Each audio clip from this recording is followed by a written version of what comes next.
Hi, my name is Ilma and welcome to my channel. I've been posting Christian blogs 11 straight years almost every day. Today I'd like to share Psalm 133. It says, "Behold, how good and pleasant it is when brothers dwell in unity.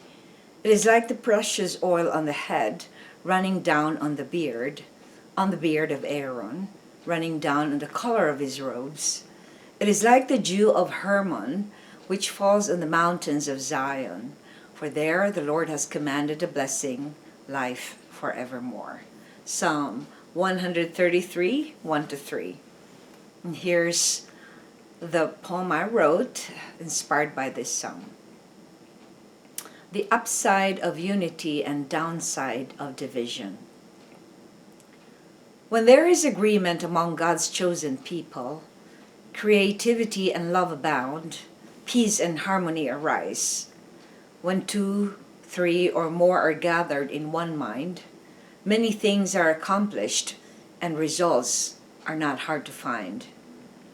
When differences in human opinions and perspective abound, and selfish ambition and bitter jealousy are all around, judgments, partiality, and division amongst each other follow.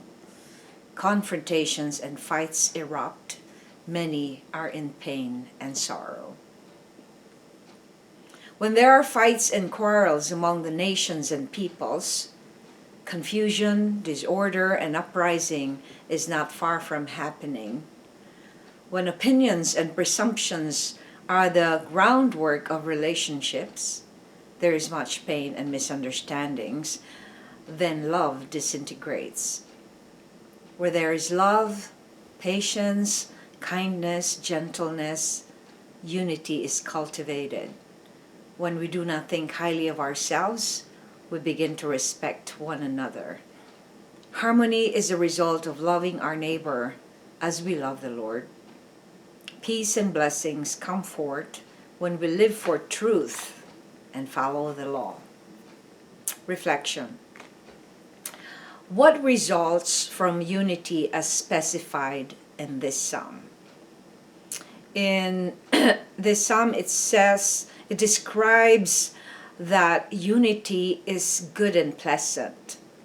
And it likens it to a precious oil on the head of the anointed. It runs down on his collarbone. In other words, unity is anointing him with blessings. And in the last verse, it says, "For there the Lord has commanded the blessing, life forevermore." So when there's unity, there is the promise of eternal life. When there's chaos, sure, you know what happens to chaos. It brings forth death. So it's important for us to focus on unity, but it's also important for us to be able to test the spirit and be aware that disunity is caused by the enemy. If we are one brotherhood, if we are one in Christ, it is an oxymoron, or it is ironic to be united on your own. You cannot be united and not know Christ, because what's going to happen is our natural selfish nature will come out, and our selfish nature does not add up and make us harmonized or unified.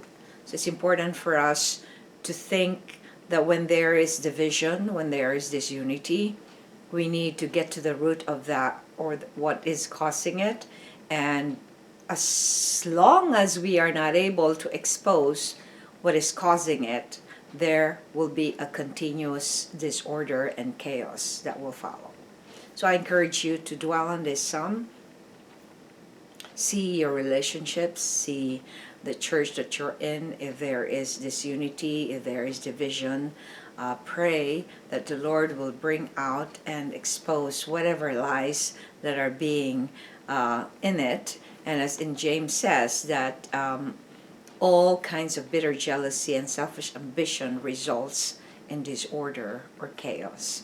Thanks for watching. Please check my website at ilmaars.com for artworks, photographs, and a copy of this blog.